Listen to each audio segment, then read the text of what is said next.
spending and raising taxes? And what are the challenges for the central banks in achieving a resilient recovery? The World Debate, now on BBC World, chaired by Nick Gowing.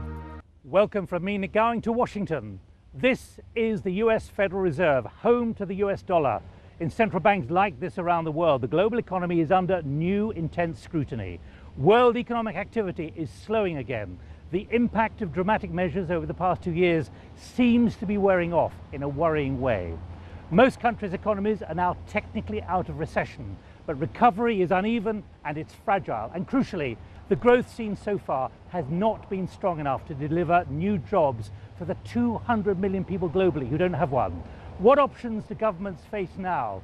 Austerity measures and cut public spending, or pumping even more money, yet more fiscal stimulus as it's called? These are vital questions for all of us and for this BBC World Debate. Stimulate or consolidate? How to secure a global recovery?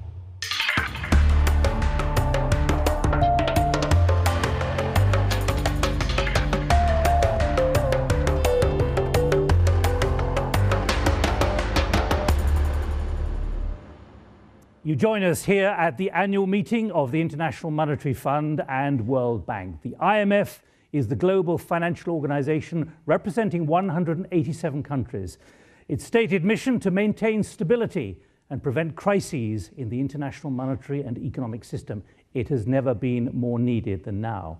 Well, joining me for this world debate, Joseph Stiglitz, the Nobel Prize-winning economist, professor at Columbia University, a former senior vice president and chief economist of the World Bank. Christina Roma, until a month ago, chair of the Council of Economic Advisors to President Obama. Professor Roma is still on the Economic Recovery Advisory Board. She's now back at the University of California at Berkeley. Her research expertise is on the Great Depression in the US in the 1930s. George Papakonstantinou, Finance Minister of Greece, one of the hottest seats in the current global crisis, in charge of managing the draconian cutbacks to restabilize the Greek economy in 4 years or less. Dominique Strauss-Kahn, the managing director of the International Monetary Fund. And Zhou Zhaochuan, who is governor of China's central bank in Beijing. Ladies and gentlemen, your panel for this BBC World Debate.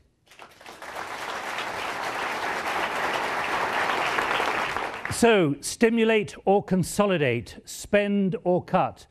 Minister Papakonstantinou, have you had any second thoughts about this very tough medicine you are applying in Greece?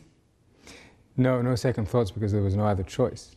The answer to your question, of course, is a classic economist answer, which is it depends. For a country like ours... Can we get clarity in the next 50 minutes? I think perhaps we could with this panel. For a country like ours, there's no other choice than to consolidate as we're doing. The markets were completely closed on us. Growth depends on investment. Investment depends on financing. Financing depends on market access. We had no market access. Therefore, confidence needs to return. And for that, we need to put our fiscal house in order. And that's what we're doing. Professor Stiglitz, you're a great critic of these kind of measures. Do you accept that what Greece is doing is beginning to work? Well, I think, as he said, they had no choice. But the U.S. does have a choice. We have access to the markets. We can borrow at short-term 0, long-term 2.5%. And therefore, for us, because we have a choice, there is no choice. We ought to be stimulating the other way. We know won't work. But to be clear, you've always said that this kind of policy is, quote, short-sighted. Well, for a country like Greece, when you have no choice, you have to... they are caught between a rock and a hard place, and I think they made a reasonable decision. Christina Roma. I actually agree completely that Greece had no choice, and it's an important step that they've taken. I think where I'd come down is that countries that do have a choice have an obligation to be helping countries that don't. We can be growing faster, and that's going to be good for the world economy and for the countries that are struggling.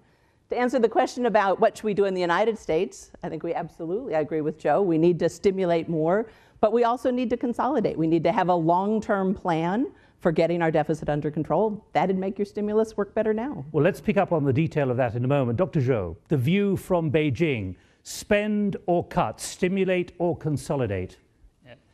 In China, we have quite a large fiscal stimulus package. And in China, public opinion largely support stimulus that's for economic recovery. But we know that different countries have a different percentage of debt to GDP ratio. We read very carefully about Greece situation. I think that this is a correct decision for Greece with a relatively high debt to GDP ratio now to consolidate. It's very highly related to the public confidence. If public confidence depends on the extent of consolidation, I think this is a good choice. Dominique Strauss-Kahn, is there a simple answer to this question as you look at so many economies around the world? Spend or cut? It depends upon two things. Where, and different countries deserve different policy, and they're absolutely both right. They had no choice, or they made the good choice. At the same time, other countries having some margin of maneuver should stimulate more. That's the difference across countries. Then you have the difference in time. Immediately, we need to be sure that the recovery will not stall. In the medium term, we need to have consolidation. And the difference is also a difference in the delay you give to yourself. Short term, some have no choice, they have to consolidate. Some may do something, they have to do it. And in the medium term, everybody has to come back to a more sustainable fiscal situation. Let's be clear, Minister. Do you believe that you have done more than apply what your Prime Minister called a haircut, that you've actually gone to the roots of the massive catastrophe facing your country? Let's not use the word haircut, because it brings... We don't believe in haircuts. But what we're doing is much more than fiscal consolidation. If we were simply cutting expenditure and increasing taxes, we wouldn't be doing our job. What we're doing is attempting some serious structural reforms, which will transform the economy and the way even the society works. Have you averted catastrophe? Have you averted bankruptcy? Yes, we have both. And we're on a path which is sustainable if we stick to it, and we are going to. What they're doing very boldly, and I think we have to praise the government likely to do something like that. And the Prime Minister saying, as Georges Papandreou say, I may not be re-elected, that's not the point. That's good for the country, and that's what he's doing. Let's check, Minister. Do you, as a politician, fear with what you're doing that you might not be re-elected as a result of what you're doing at the moment? I really believe in that, and I hope that Alberto Alessina from Harvard is right. He's saying that if you do fiscal consolidation the right way and you change your economy, in the end, you can also win elections, because we're not out to lose the elections. Joe Stiglitz, you, though, are very much against the principle of this. You call it a disaster. You say concentrating on the deficit in this way is a disaster. It's short-sighted. You've used many other descriptions as well. Would you concede, though, that this can work? Well, it can work for them. The question is, it depends on the circumstances of the country. And one of the points I was trying to make in terms of short-sightedness, no one will look at a firm's balance sheet and look just at the liabilities. You want to look at the assets. So we've been talking about consolidation, but the real question, and this is where Greece is doing the right thing, it's not only cutting your budget, it's what you're doing and how you're spending your money. So if you are spending money on investments, it's strengthening the economy. One of the advantages that the United States has is that we have not invested in the public sector for a couple of decades enough. So we have a lot of high return investments. We can borrow very cheap and make those investments. And the result of that is that we will have higher output today and higher output in the future, more tax revenue today and more tax revenue in the future. And in terms of our fiscal position, in the long run, we will be better.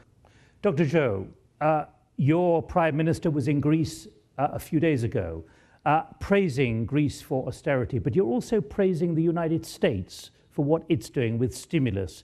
Is there a clarity in Beijing as to what should be done? For Greece, I think, support that they have a fiscal consolidation program.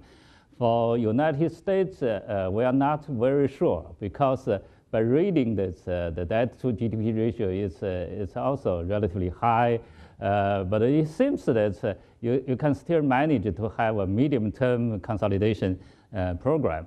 So we are very carefully to comment the other country. But we know ourselves that for China, that debt to GDP ratio is relatively low, so we have rooms for exercise proactive fiscal policy. Let's look at the United States. Christina Roma. The policies we took absolutely were essential for stopping what was the coming of a second Great Depression.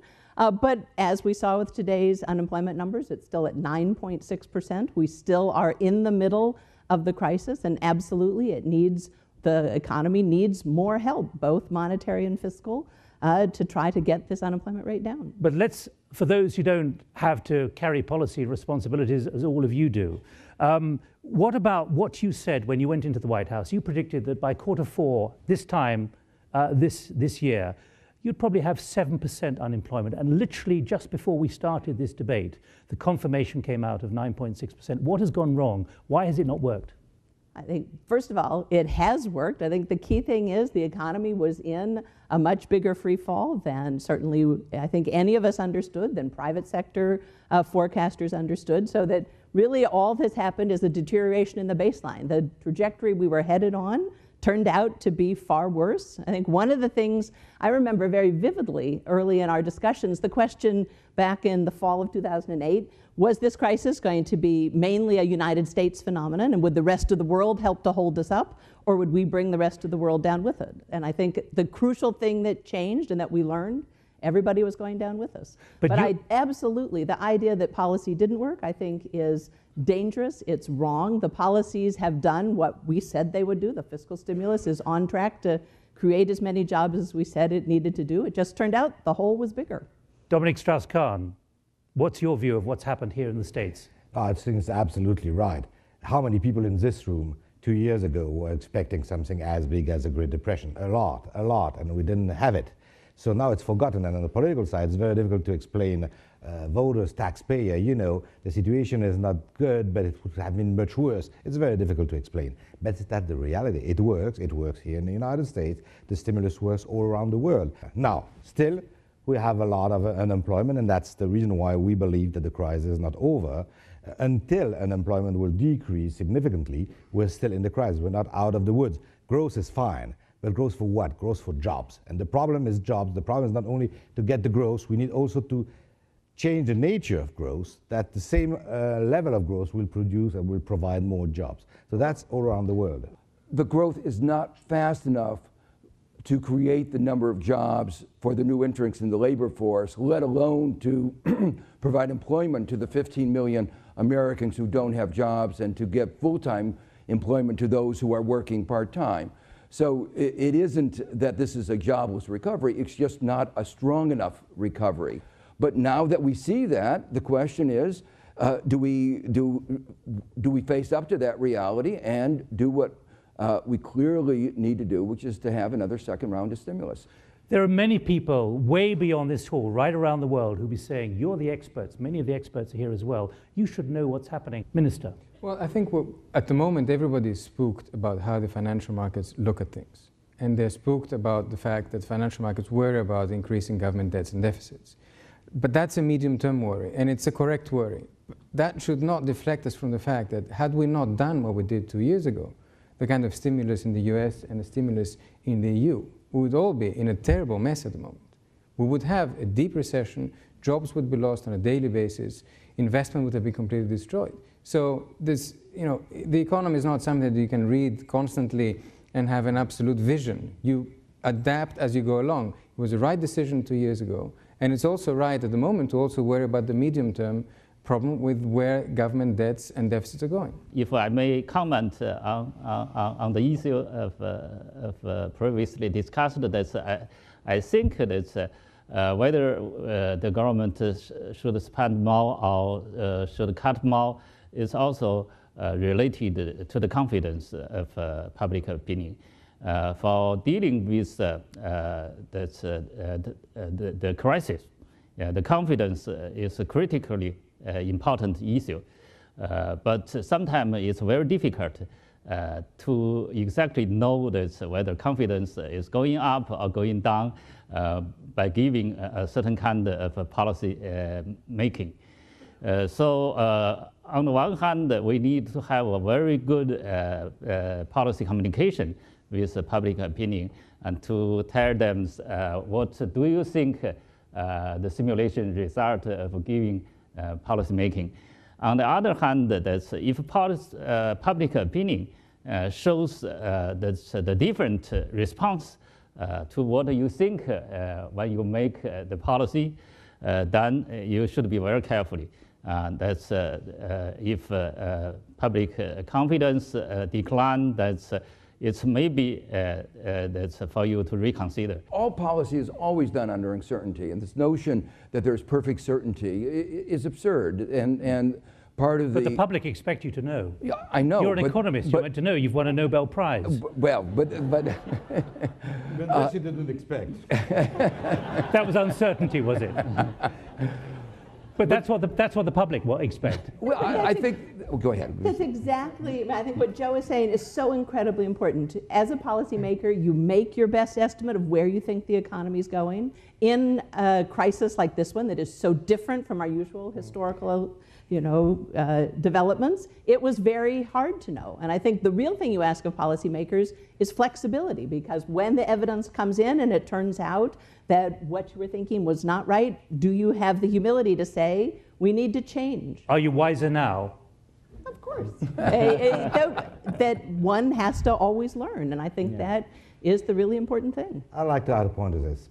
Uncertainty is always there, but we have a way to try to reduce uncertainty, is to work together.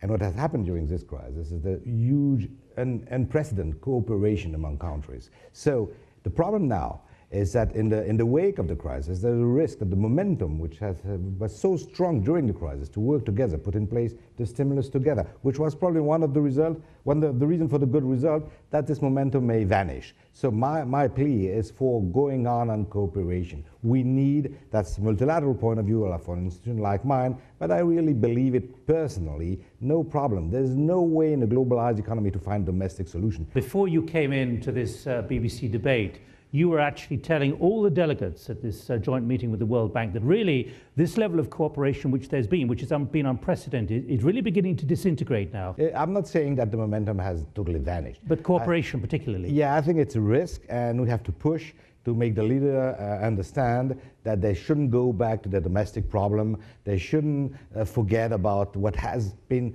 the real input that make it possible to work together and to avoid the Great Depression. They should come back even in the aftermath of the crisis and work together. And that's true for the US, that's true for China. They all have their own homework to do. It's not the same homework. What we try to do is to make a kind of homework list for each country, saying, of course, what the problem for China is not the same as the problem for Greece, not the same problem for the United States. But if you do all what you have to do trying to fix the problem, then obviously the global result will be better. But you've gone further than that. You've issued a warning. You've put up a yellow card almost saying that many countries are turning in on themselves, particularly when it comes to their currencies. Yep. Some are interpreting that here as a war on currencies. Now, do you see that happening? In other words, you've warned about it. Yeah, war is probably too strong a word. But the idea that some country wants to use currency as a weapon is probably true. It's floating. History has told us that it doesn't work, and even more than that, it may lead to real catastrophe. The long-lasting policy has to be cooperation and discussion among countries, and we have a big currency problem, big discussion, which is not secret for anybody. On one hand, the US, Japan, and the Europeans, and on the other one, China, saying the Chinese currency is undervalued, which we believe right in the IMF with. For a long time, I repeatedly say that the renminbi is undervalued. Nevertheless, the solution You seem to be asking for China now to revalue. Yes, but the solution to this is not to expect that China will revalue their currency overnight like this. They have a certain 100 million people economy. This is moving very fast in the right direction being going to a less export-led growth model, to a more domestic-led growth model, and it is consistent with the revaluation of their currency. They will do it. Now we can ask them to go faster. Let me ask Dr. Joe. The word coming from here is that you should be revaluing. What is the position in Beijing? Yeah, you know that we've already started to have exchange rate regime reform for quite a long time. Also, we paused for more than 1 year during the crisis period. but we still think that China need a market-based exchange rate regime with a reference of the package of the currency. So that's a kind of managing floating exchange rate regime. But you're under pressure here in Washington. You've been under pressure. Your Prime Minister was under pressure last week in Europe as well. Is it now actively being considered? Because there are those who say, many are saying that this is now holding up a balanced global recovery. You know, there is uncertainty that's of balance payment. So in some months you make current account surplus, and in some months you may make current account deficit. So that's the Chinese exchange rate policy is based on the market supply-demand relationship, and try to move the exchange rate gradually to more equilibrium point. So I think that's the difference is that for China, we do that in gradualism, gradual way, rather than that shock therapy. So I think. But do you accept the concerns of the outside world that China needs to revalue? We need to carry on our exchange rate reform.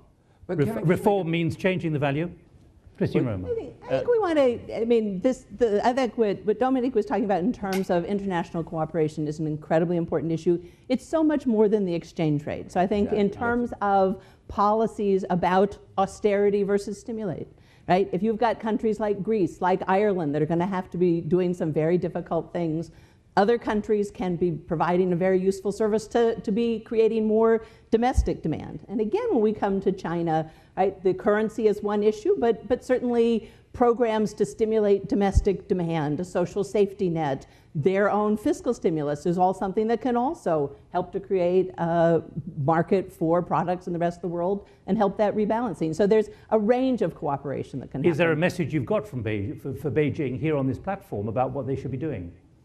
We've given this message many times. So stimulating domestic demand, doing things like putting in a healthcare system that will make people save less in China, so then they buy more products from the rest of the world. That's a part of it. Yeah, the critical point to realize is that even after they change the exchange rate, the likelihood that there is going to be a large U.S. multilateral trade deficit is going to continue unless the U.S. changes its fiscal policies. Its savings rates and lots of other things. So the concern is that the focus just on exchange rate is detracting attention from much more fundamental issues that are much more important for the functioning of the global economy. So yes, there needs to be an exchange rate adjustment at some point, but the question is, if one does it in a disorderly way, there could be millions of people thrown out of jobs in China. That would not be good for the global economy. That would not be good for global stability. So, Dr. Zhou. Yeah, I think that I agree very much with Professor Romer that in China we emphasize that to use a package of policy, including internal demand, developing faster service sectors, to provide a better social security system, to reduce precautionary savings, and some of fiscal spending for rural area development and northwest regions development. So this package also includes exchange rate reform. So what we believe is that the package may be better things than to focus only on one of the content. But basically, according to the experience of Chinese reform and open door policy, I think gradualism is good for a large size economy. Otherwise, it may be uncertain, it may be dangerous for the large size economy. Let me add to Christina's list, because I think it's important not to reduce the discussion about global cooperation to exchange rate policy.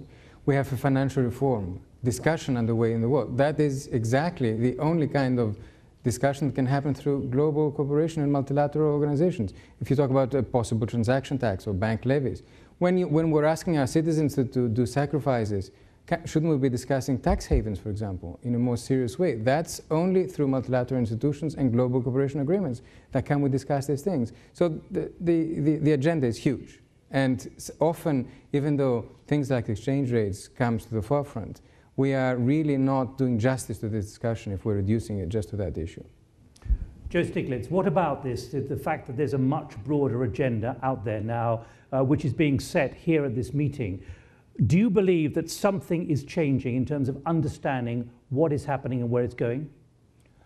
Well, I think it's a very open debate. I mean, one of the things that we need to realize that if there is our forces causing bubbles, exchange rates appreciating, sometimes called currency problems, you have to ask, where are those problems coming from?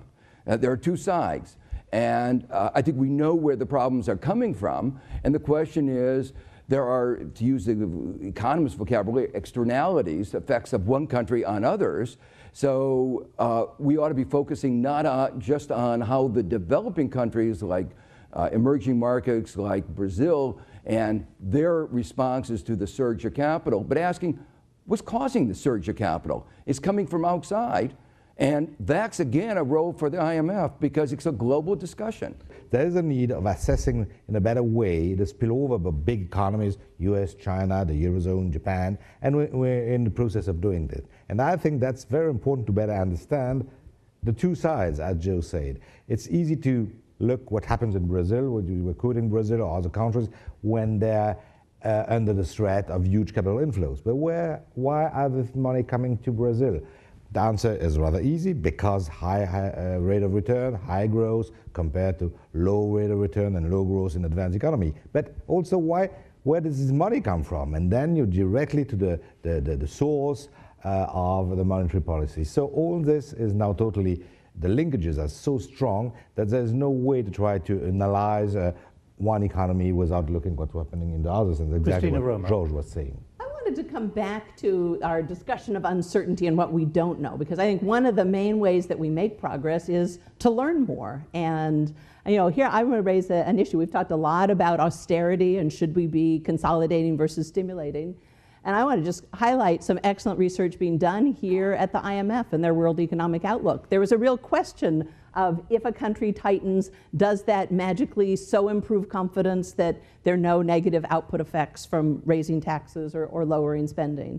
And I think it's so important, the study that was just done, looking at a broad range of countries over a broad period of time, saying absolutely it will be painful, it will have negative consequences. And so that has to factor into our discussion of, if you're a country like Greece, you may have to do it. If you're a country like the United States, for heaven's sakes, wait until you're much more recovered before you undertake things that will be painful. But let me move back to something that Dominique Strauss-Kahn mentioned, this business of cooperation, and your concern that the momentum of the big G20 meetings last year is being lost.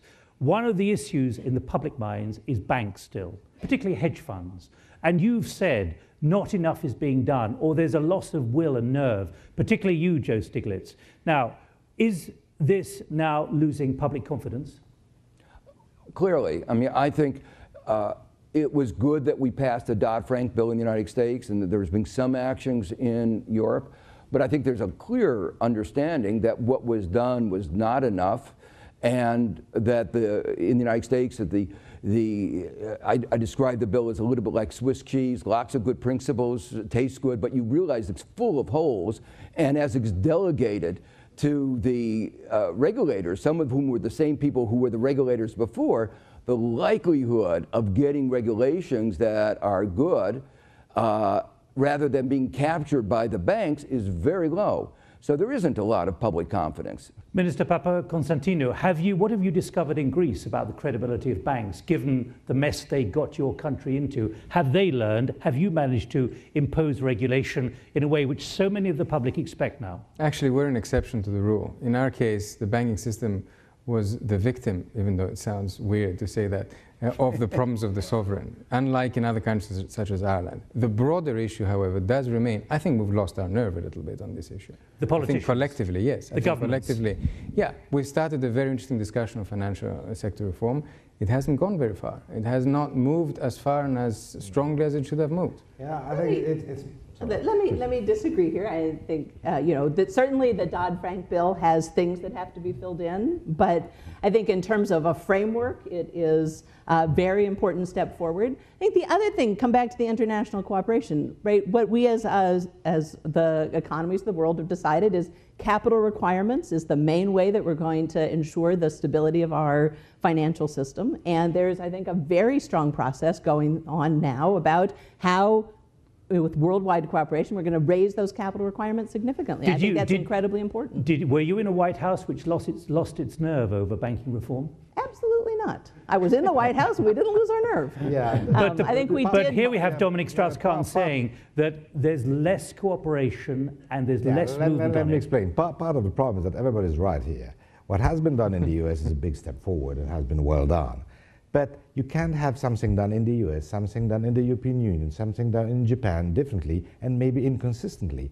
And if it's done that way, then we're sowing the seeds of the next crisis. So the problem is not only for each government to do the right thing, which is fine. We need also to have some kind of international oversight to be sure that the system is the different systems are working all together. And that's what's missing. But we've heard from the Greek finance minister that there's been a loss of nerve now. So will it happen? No, I won't say that. I'm very often in the same opinion as George, but on this point may have a little different. I don't think it's a loss of nerve. I think it's a real democratic problem which is going to begin. Why isn't more being done about hedge funds? Governments have promised to fix the problem. And they're gone in the parliament, they asked a lot of money to fix the financial sector, the parliament give the money. I'm convinced that in 2 years from now, and 5 years from now, we have another crisis like this one. The citizen, the taxpayer, won't accept any more to pay. So we need to fix the problem. If not, the economic problem will become a real democratic problem. But should much more be done about the hedge funds immedially? Well, many of the hedge funds are betting on Ireland, on Spain, on Portugal. Hedge funds are a nice and interesting problem, but that's only a small part of the problem. You have a long list of financial institutions having a long list of financial activities, and hedge funds is interesting. It's making headlines sometimes, but it's only a small part of the story. Let me just give you one example of things that we didn't do adequately, and that is the question of should government-insured, FDIC-insured banks be allowed to write swaps and these other risky things? Why should you have inside a government-insured banks a gambling institution or a insurance? I don't know what you should call them, but they're clearly not lending activities. And inside the Dodd-Frank bill was the understanding that it didn't make a lot of sense, but they allow a significant fraction of the swaps to continue to be written inside. So they recognize the principle, and then they give a big exception and exemption. Do you think the Greek finance minister is right that there's been a loss of political nerve? Well, I wouldn't use the word political nerve. We have some very influential, politically influential financial institutions out there. We have a problem, and I think this is what Dominic was saying, we have a problem in our democracy where in the United States particularly, where campaign finance shapes what governments do. And I think it's remarkable that 250 million, 300 million people's voices almost counted as much as the banks. So that was an achievement that their voice got heard at all. Dr. Zhou, on this issue of financial regulation, which is so important in the public perception, what position is Beijing going to take on this? Are you pressing harder, accepting what Dominic Strauss-Kahn has said, that really the cooperation level is not as it was and it should be now? Yes, I think that's Beijing's stance strongly support IMF and the Financial Stability Board and the other international institutions to strengthen the regulation. I think that we need to accelerate the reform and to restore the confidence, and certainly we should overcome the mistake we made before. And I think. Do you think there's adequate determination to do that internationally, or not? I think that we are going to realize a part of them, that especially in the coming G20 summit, that some of reform already formulated the consensus, but some others are still in debate.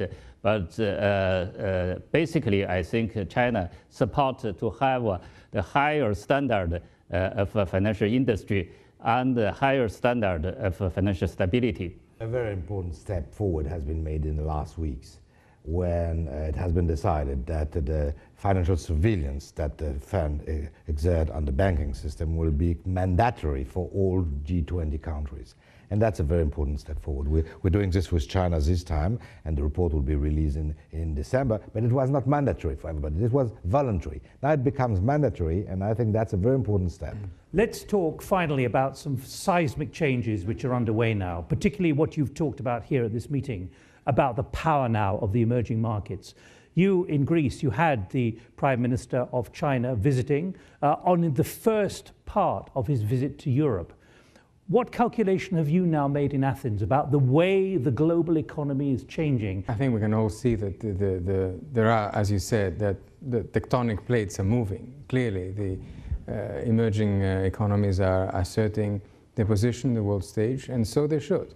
In our particular case, it was very welcome to see the interest from China with the visit of the Chinese Prime Minister, not only about buying government bonds, which is very welcome, of course, but also they're interested in investment and using Greece as a logistics and transport center for their activities in Europe. But here we are in the capital city of a country which has the single reserve currency. Can you envisage that this is going to be rather different in future, that maybe the Chinese currency, or maybe the IMF special currencies, the special drawing rights, as they're called, very technical, but something is changing fundamentally now? Certainly. Let's not forget the euro to begin with. Well, Joe Stiglitz, you have a view about the euro. Well, what I actually think is that in terms of the reserve system, we do need a change. A global economy in the 21st century where a single currency plays the central role is very peculiar. But you said the future for the euro now looks very bleak. Well, what I said was that unless they make the reforms, and this is something that I think many economists in Europe realized at the time the euro was created, it was an unfinished work. Christina Roma, you've been in the White House. Is there a feeling there, the start of an assessment that the end of the dollar as the single global reserve currency is beginning to become more possible? I think what is true has been described, right? The world is changing, and countries like China, like India are growing, and part of what the administration and the president did was to elevate the G20 as the main forum, precisely to take that into account. But that wasn't my question, though. My question was about the dollar. About the dollar. I mean, if anything, I think if you look at the crisis, the dollar has performed incredibly well and actually has probably been strengthened as the reserve currency. When you saw when the going got tough, what everybody wanted to hold was dollar-denominated assets. And I think one of the things, there's a wonderful new paper coming out by one of my Berkeley colleagues looking at how well the dollar paid off, that when people held dollar-denominated assets in the crisis, it was a kind of insurance because the United States is a very strong, credit-worthy country. Dr. Joe, in your bank, you probably hold more dollars than anyone in your institution. Can you see this changing, the dollar no longer being the single global reserve currency? I think already long-term goal is, for example, in early 1990, we already trade Deutsche Mark, French franc, Swiss franc, sterling bond, Japanese yen as also the reserve currency. But also we recognized that at that time that the US dollar was the most important. But now? Now it's also most important reserve currency. But you couldn't say anything else, could you? Given that you hold so many of them. But we know that along with diversification of global economic development, parallel to the multipolar development, and the other currency also have their weight to respect to. Minister, I have to put it to you. You go to European finance ministers' meetings. Is there now a realization that China might be leading and will lead, and that power is shifting or not?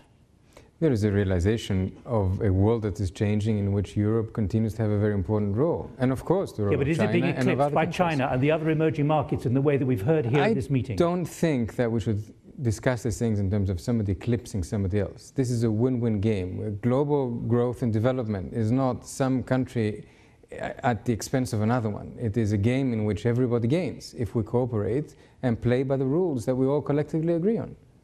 What about the realities for you as an organization at the International Monetary Fund? Because after all, the Europeans have been giving you a tough time about reconfiguring the way you operate here with your board and your membership.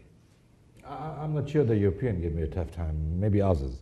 However, the reality... How many do you want to list here, Dominic Strauss-Kahn? Okay, we have to reflect the change in the world. And one obvious thing is that emerging market economies are stronger than they were 10 years ago. So whatever the metric you use, we have to reflect this and to give more share, more voice, more representation to dynamic emerging countries, both in the IMF as a voting power, in the board. And we're doing this. It's difficult, you can understand. Is that internationally accepted, do you believe? Yeah, the idea is internationally accepted. The bargain is a bit difficult. The word you've used is tough. Well, tough. You know, I'm just out of that. It's among the membership. I'm just contemplating what happens. Sometime I'm playing a go-between. I'm going to make it. Christina Roma, can you imagine the United States no longer having a veto role in this institution?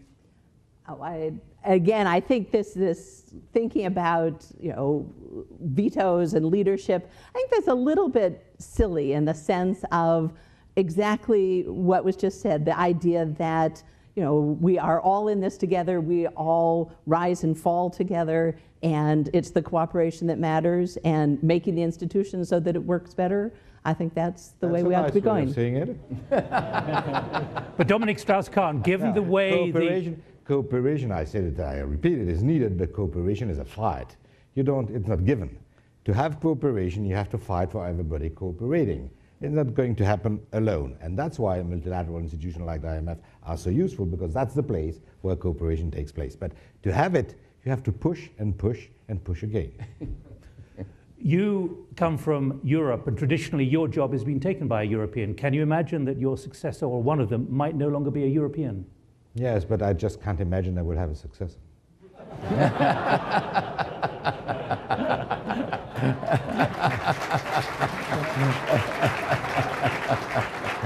That could be another significantly long debate. But I'm suggesting to you that no longer will it necessarily be a European. Yeah, sure. That it could be Chinese. Could be Chinese. Could be Brazilian. Could be whatever. The idea that this understanding between the US and the European, that the head of the World Bank would be an American and the head of the IMF would be a European, is something which has to disappear.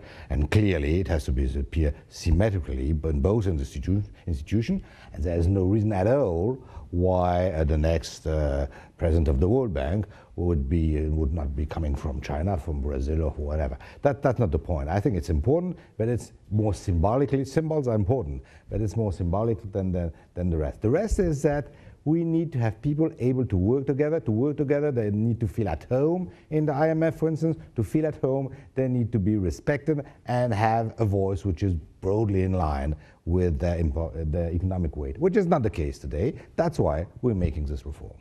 Let me encourage you to close this debate with some prediction about where we're going in the next weeks, months, couple of years, 3 years, 5 years, uncharted waters. Here we are on a day when the Japanese have announced significant new pumping in of money into the economy to try and boost it. In 30 seconds, Joe Stiglitz, what lies ahead and what are the dangers if they're not tackled? Well, there's going to be lots of bumps, but if we continue in the austerity that's being talked about in Europe and we don't have the stimulus that we need, I think we're in for, you mentioned Japan, for a Japanese-style malaise, a long time until we're back to robust growth. Christina Roma. I think we do face some very significant challenges, and it really is going to come down to policy. I agree with Joe very strongly that if we take sensible actions that involve more fiscal, more monetary stimulus, we can come out of this, we can start growing again, we can bring that unemployment rate down to much more normal levels. If we don't, I think we are in for a long, hard slug. And just to be clear, do you believe there will be significant new amount of printing of money by the Federal Reserve, by the Bank of England? We've seen it now from Japan. Yeah. I'm not going to make predictions about what those institutions asking for your analysis. will do. I can say what I think they should do. And I think that There's a lot of questions about quantitative easing and how it works and how communications policies works, but they need to be tried because this is still a crisis. Minister Papa-Konstantinu. The best guide to policy is to avoid making too many mistakes. And we've avoided making many mistakes in the last few years. And my prediction is we will continue to avoid. So I have a fairly optimistic view of the future, as long as we keep our eye on the ball, and the ball is growth, investment, jobs. Fiscal consolidation is a part of it. Let me be clear, do you as a political leader feel you have total grip and understanding of the dynamics at play at the moment or not? Politicians never have a complete grip. Let's not fool ourselves. We at best try to manage a very fluid and difficult situation which evolves constantly, and certainly manage the messages that we send out to the economy and to the citizens that we try to serve. Dr. Zhou, your view from Beijing. In China, we noticed the stimulus package was quite successful for dealing with the crisis, but it may create some extent of inflation and also the asset bubbles. I think that's for central bank to worry about. Finally, Dominique Strauss-Kahn, you sit here with your World Economic Outlook. You've been reporting that recovery is underway, but it's very unbalanced. Do you see significant bumps or bumps which are now manageable? Yeah, we have many bumps and many risks, downside risks, but I think they're manageable. And the way to manage them is cooperation. We have to do as much fiscal consolidation that we have to, but as much simulation that we can. The name of the game today is work together. Thank you all very much indeed. What we've done is air at least some of the discussion that is going on here in Washington. That's it for this BBC World Debate at this crucial annual meeting of the IMF and the World Bank. We have shown how much uncertainty and anxiety remains for all of us when trying to answer the question we posed at the beginning of this debate: how to secure the global recovery. From me, Nick Gowing, and all of us here in Washington, thanks for joining us. Bye-bye.